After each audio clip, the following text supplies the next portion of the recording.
Hello food lovers, ఈరోజు వీడియోలో చేపల ఇగురు అస్సలు నీసు వాసన లేకుండా అద్దిరిపోయే టేస్ట్తో ఎలా తయారు చేసుకోవాలో చూద్దాం. నేను చూపించే విధంగా ఒకసారి ట్రై చేసి చూడండి. వేడి వేడి అన్నంలో ఆ ఇగురు వేసుకుని చేప ముక్క కలుపుకుని తింటే టేస్ట్ అయితే అద్దిరిపోద్ది. ఇంకా లేట్ చేయకుండా ప్రాసెస్లోకి వెళ్ళిపోదాం. ఈ చేపల ఇగురు తయారు చేసుకోవడం కోసం సముద్రపు సందువ అయితే వాడుతున్నాం. ఈ చేపలు అయితే మనకి ఇగురికి అండ్ ఎప్పటికైతే చాలా బాగుంటుంది. ఫస్ట్ అయితే పొలుసు తీసేసి తర్వాత వీటిని ముక్కల కింద కట్ చేసి ఒక గిన్నెలో వేసుకుని అందులో సాల్ట్ వేసి తర్వాత నీట్గా నీసు వాసన పోయేంత వరకు కడుక్కుని తర్వాత ఒక పెద్ద గిన్నెలోకి అయితే తీసుకోవాలి.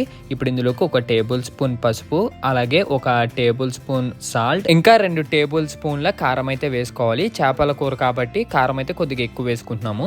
ఇప్పుడు ఈ ఉప్పు ఈ కారం ఇదంతా చేపలకి బాగా కలిసేలాగా కలుపుకొని తర్వాత దీనిపైన మూత పెట్టేసి క్లోజ్ చేసేయాలి. ఇప్పుడు మసాలా తయారు చేసుకోవడం కోసం ఒక మిక్సీ గిన్నెలో 4 వెల్లుల్లి రబ్బలు, అలాగే లవంగాలు, ధనియాలు, అల్లం, దాల్చిన చెక్క, ఇంకా మసాలా సరుకులు వేసి ఈ విధంగా పేస్ట్ కింద ఆడుకోవాలి. తర్వాత కూర దాకా పెట్టి అందులో ఆయిల్ వేసి ఇప్పుడు ఒక మిక్సీ గిన్నెలో ఉల్లిపాయ ముక్కల్ని పేస్ట్ కింద ఆడేసి ఇప్పుడు ఈ ఆయిల్ బాగా వేడెక్కిన తర్వాత ఈ ఉల్లిపాయ పేస్ట్ అయితే ఇందులో వేసేసేయాలి.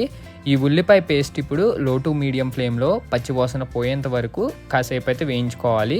ఇప్పుడు ఇందులోకి ఒక టేబుల్ స్పూన్ పసుపు, ఒక టేబుల్ స్పూన్ సాల్ట్ అయితే వేసుకుని ఇప్పుడు ఈ ఉల్లిపాయ పేస్ట్కి బాగా పట్టేలాగా లో టు మీడియం ఫ్లేమ్లో కాసేపు అయితే ఉల్లిపాయ పేస్ట్ని మగ్గనిచ్చి ఇప్పుడు ఇందులోకి ఒక టేబుల్ స్పూన్ కారం వేసి ఈ కారం కూడా ఈ ఉల్లిపాయ పేస్ట్కి బాగా పట్టేలా కలుపుకొని ఇప్పుడు ఇలా బబుల్స్లో వచ్చిన తర్వాత ఇందులోకి ముందుగా మనం మ్యారినేట్ చేసి పెట్టుకున్న చందువ చేప ముక్కలు ఉంటాయి కదా, ఆ చేప ముక్కలు ఈ విధంగా ఈ ఉల్లిపాయ పేస్ట్లోకి ఒక్కొక్కటిగా తీసుకుని దీనిపైన అయితే చూపిస్తున్న విధంగా పేర్చుకోవాలి. ఇలా పేర్చుకున్న తర్వాత అదే గిన్నెలో కొద్దిగా వాటర్ వేసేసి ఆ వాటర్ పల్ప్ అంతా ఇందులో అయితే వేసుకోవాలి.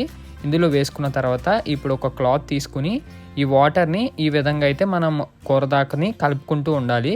ఇలా కలుపుకుని తర్వాత మూత పెట్టేసి క్లోజ్ చేసి ఒక 5 మినిట్స్ తర్వాత ఓపెన్ చేస్తే ఇలా బబుల్స్ కింద అయితే వస్తుందన్నమాట. ఇప్పుడు ముందుగా మనం మిక్సీలో ఆడి పెట్టుకున్న మసాలా పేస్ట్ ఉంటుంది కదా, ఆ మసాలా పేస్ట్ అయితే వేసుకోవాలి. ఇలా బబుల్స్లో వచ్చినప్పుడే ఈ మసాలా పేస్ట్ అయితే వేసుకొని ఇప్పుడు ఒక క్లాత్తో ఈ కూర దాకనైతే చూపిస్తున్న విధంగా ఈ మసాలా ఈ చేపల ముక్కలకి బాగా కలిసేలాగా ఒక 2-3 టైమ్స్ అయితే కలుపుకొని తర్వాత దీనిపైన మూత పెట్టేసి తర్వాత మనం ఓపెన్ చేస్తే మనకి చేప ముక్క ఇలా ఈ విధంగా ఉడుకుతుందనమాట. వేడి వేడి మనకి చందువ ఇగురు కూర అయితే రెడీ అయిపోద్ది. మనం ఏ విధమైన గరిటెతో మనం కలుపుకోకూడదు, అప్పుడు ముక్క విరిగిపోద్ది. ఈ విధంగా కలుపుకుని మూత ఓపెన్ చేస్తే అద్దిరిపోయి మనకి చందువ చేపల ఇగురు అయితే రెడీ అయిపోద్ది. వేడి వేడి అన్నంలో ఇగురు వేసుకుని ముక్క కలుపుకుని తింటే టేస్ట్ అయితే నెక్స్ట్ లెవెల్ ఉంటుంది. మీలో ఎంతమందికి చందువ చేప టేస్ట్ కామెంట్ చేయండి. వీడియో నచ్చితే లైక్ చేసి షేర్ చేసి సబ్స్క్రైబ్ చేయండి.